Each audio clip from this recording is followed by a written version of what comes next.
nizamul iktisadil Islami, ang Islamic economic system ay ang pamamaraang dapat sundin ng lipunang Muslim sa pamumuhay ng pang-ekonomiya at sa paglutas ng mga praktikal na suliranin nito. Hindi ito produkto lamang ng pag-iisip ng tao, kundi nakaugat sa Sharia, Quran, and Sunnah upang ang lahat ng gawaing pang-ekonomiya ay nakatuon sa kapakinabangan ng tao sa dunya, no, at sa akhirah, sa kabilang buhay. Okay? Tafaddalu. Ano po yung Islamic economic system? Tafaddalu. So, ang Islamic economic system, opo, barakallahu fi sister. Ang Islamic economic system po ay ang Islamic economic system, an-nizamul iktisadi al-Islami, ay ang pamamaraang dapat sundin ng lipunang Muslim. Dapat po sundin ng lipunang Muslim sa pamumuhay na pang-ekonomiya at sa paglutas ng mga praktikal na suliranin nito. Hindi ito produkto lamang ng pag-iisip ng tao, kundi nakaugat sa Sharia, Quran at Sunnah upang ang lahat ng gawaing pang-ekonomiya ay nakatuon sa kapakinabangan ng tao sa dunya at sa akhirah, sa kabilang buhay. Ano po yung mga posisyon ng Islam sa pagmamay-ari at kalayaang ekonomiya? Ano ang posisyon ng Islam sa milkiyatul khassa at saka hurriyatul iktisadiyah? No? Ano ang posisyon ng Islam sa economic freedom at saka ownership? Ang posisyon po ng Islam sa pagmamay-ari at kalayaang ekonomiko, kinikilala ng Islam ang kalayaan ng individual sa produksyon, pagkonsumo at pamumuhunan. Ngunit hindi ito ganap na malaya gaya ng kapitalismo at hindi rin ganap na ipinagbabawal gaya ng sosyalismo. Saan ang Islam? Palagay ninyo? No? Ulitin natin. Ngunit po hindi ito ganap sa malaya kagaya ng kapitalismo po. At hindi rin ganap na ipinagbabawal gaya ng sosyalismo. Sa nizamul ra'simali at sa nizamul ishtiraki, ito ay kalayaang may hangganang freedom within limits. Freedom within limits. Nakatali sa moralidad, katarungan at Sharia. Anong halimbawa niyan? Pinapayagan ang isang Muslim na magnegosyo ng pagkain pero ipinagbabawal ang alak o baboy. No? Pinapayagan ang investment ngunit bawal ang riba, interest at sugal. No? Yan po yun sa freedom economic or economic freedom, no? Hurriyatul iktisadiyah. Pagmamay-ari naman sa milkiyatul khassa, may balansi, pinahihintulutan ang pribadong pagmamay-ari, ngunit kinikilala rin ang pampubliko at pagmamay-ari ng Estado para sa mga pangunahing yaman. Layunin nito ay protektahan ang lipunan laban sa monopolyo, sa pagsasamantala at kawalan ng katarungan. No? Kawalan ng katarungan. Halimbawa niyan, ang lupa at bahay ay maaring pribadong ariin. Ngunit ang langis, tubig at malalaking mina ay maaring nasa ilalim ng Estado para sa kapakinabangan ng lahat. No? Sa ekonomikang sa capitalism versus Islamic, no? Sa kapitalismo po versus Islam, i-compare natin ya ikhwani wa akhawati. Ang kapitalismo, ang nizam ra'simaliya ay malaya ang tao kahit po makasama ang epekto. Example ng production ng alak, no? Sa Islam, malaya pero regulated freedom. Regulated freedom. Hindi pwedeng ang negosyo ay makakasira sa tao o lipunan. Sa sosyalismo po, yan po yung pagkakaiba ng kapitalismo at saka Islam sa Islamic economics. Sa socialism po versus Islam, sa sosyalismo nizamul ra'simali ishtiraki sa nizamul ishtiraki po sa socialism versus Islam. Sa sosyalismo po, lahat ng pangunahing resources ay pagmamay-ari ng gobyerno. Sa Islam, may tatlong anyo ang pagmamay-ari: pribado, pampublikong estado, upang maging balanse po, no? Pribado, pampubliko, at saka estado upang maging balanse. Ano pang practical natin aplikasyon diyan? Ang Islamic banking po, pinapayagan ang financing pero walang interest. Sa halip ay gumagamit ng murabaha o mudarabah, no? Meron po akong yan po yung ang mudarabah, isa sa mga anong tawag diyon? Project ko sa bahas research, no? Mudarabah.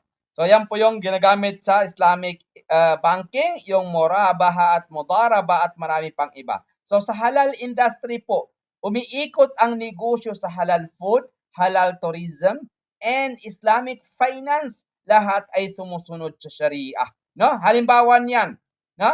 Sa Saudi Arabia may malaking bahagi ng ekonomiya na pinamahalaan, or sa Saudi Arabia po meron silang malaking bahagi ng ekonomiya na pinamamahalaan ng estado. Pinamamahalaan ng estado. Yung ano yung malaking ekonomiya nila? Yung langis. Ngunit malaki rin ang pribadong sektor. Sa Malaysia, kilala sa Islamic banking ang Malaysia at halal industry bilang pagsasakatuparan ng Sharia-based economic principles. Ang Islamic economic system, ang Islamic economic system, ang Islamic economic system, ang nizam al-iktisad al-Islami, hindi ekstremong po, kagaya ng kapitalista, no? Absolute freedom, no? Ang Islamic economic system, an-nizam al-iktisad al-Islami, hindi ekstremong kapitalista, absolute freedom. Hindi rin ekstremong sosyalista, absolute control.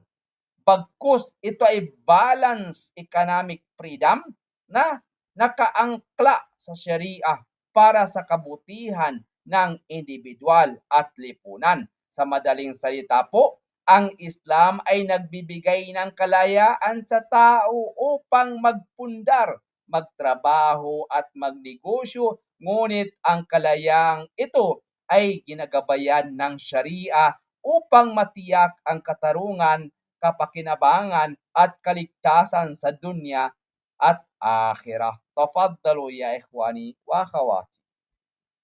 Khulasatul kalam minkum.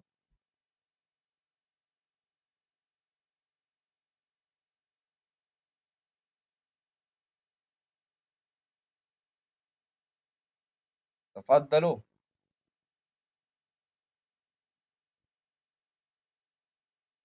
Tafaddal akhi Yusuf. Barakallahu fik. Assalamualaikum Ustaz. Waalaikumsalam warahmatullahi wabarakatuh. First ko kalam ako.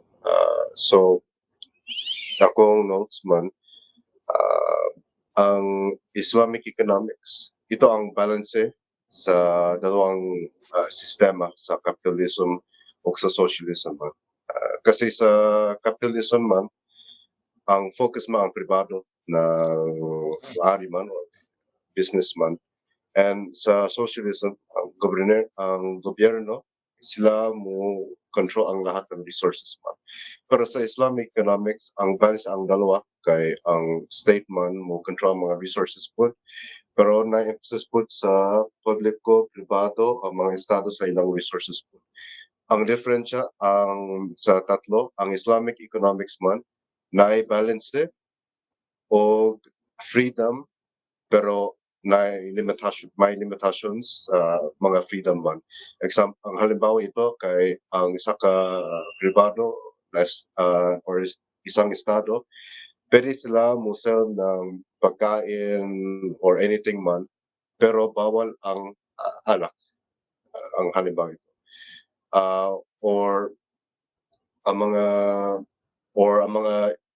anong tawag nun, ang mga bangko walang riba sa ilang transactions para co-effective. Jazakallah khairan, jazakallah khairan wa barakallah bik akh Yusuf Zamura. Mashallah, mumtaz, mashallah. Tafadhal Sister Laila, after that khulasatul kalam, lahat ng sosyalismo, kapitalismo at saka Islamic. Tafadhal.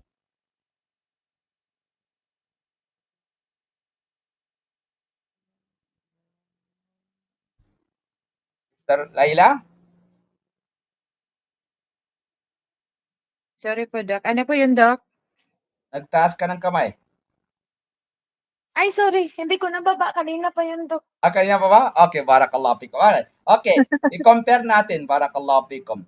Ipaghambing natin o paghahambingin natin ang kapitalismo at saka sosyalismo at saka Islamic ekonomiya. Ipinaghambing po ni Yusuf, no? Mashallah, barakallahu fik Yusuf. Wag jazakallah khairan katira. Pero ang akin lang ay additional lang, no? Tama po yung sinabi niya.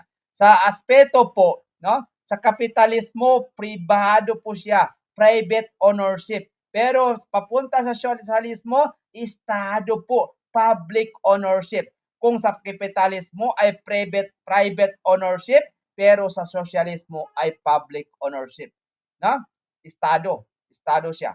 So, ibig sabihin, pribado, private ownership sa kapitalismo, tapos sa sosyalismo ay estado, public ownership. Pero sa Islamic ekonomiya, sa Islamic po, halo, no? Mikos. Halo. Ano yung mikos? Halo na lang. Mikos, hindi mo pwede, no? So, halo po. Bakit? Pribado plus pampubliko plus estado. Mayroon pong adal, no? Halo-halo. Halo po. Pribado plus pampubliko plus estado is equal to ano? Pribado plus pampubliko plus estado is equal ng ano? Al-adal, justice po, no? Okay. Decision making naman sa kapitalismo po, market forces. Market forces po, supply demand 'yan. Sa sosyalismo po, central planning ng gobyerno sa sosyalismo. Central planning ng gobyerno kapag sa decision making. Pero po sa Islamic, no? Ekonomiya, Islamic economics, market plus Sharia regulation. Market plus Sharia regulations is equal to doon na sa exam inshallah. Okay, sa kalayaan naman, kalayaan ang kapitalismo ay malawak. Consumer man yan o producer freedom. Pero pagdating po sa sosyalismo, halos wala. Lahat ng kontrolado ng gobyerno sa sosyalismo. Pero pagdating po sa Islamic economics, sa Islam po, no? Sa Nidamul Iktisadil Islami, sa Islamikong ekonomiya, balanse, kalayaan plus Sharia limits.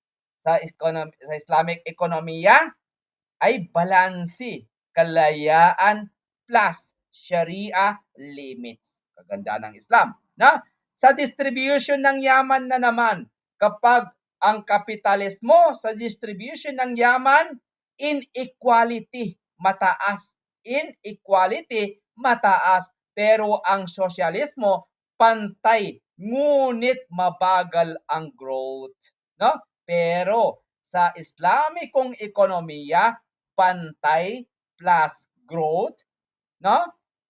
Open parenthesis, zakat, sadaka, wakaf, close parenthesis, at marami pang iba. Masya Allah. Okay, punta tayo sa example ng mga bansa. Sa kapitalismo, sa USA, sa United States of America. Sosyalismo, Cuba, dating USSR. No? Pero sa Islamikong ekonomiya, anong mga bansa ito? Kagaya ng Saudi Arabia, no? Ano pa? Pakistan, ano pa? Malaysia, at marami pang iba. Barakallahu fikum. Bima'na, no? Yan po ang pagkakaiba ng tatlong, anong tawag sa kanila? Tatlong sistema, no? Meron tayong sistema, meron tayong nidam na tatlo. Ano 'yon? Dalawa sa conventional economics at saka sa Islam. Tafaddalu. So hanggang dito na lang kasi wala nang sasalita. Yalla, Sister Fatima. Get? You got it? Opo. Alhamdulillah. Alhamdulillah. Alhamdulillah. Barakallahu fikum. So, medyo kan lang, no? Pero narinig na ninyo mga capitalist, no? Mga socialist. Pero kailangan lang ng kwan. Okay, hanggang dito na lang. Shukran jazilan sa inyong lahat.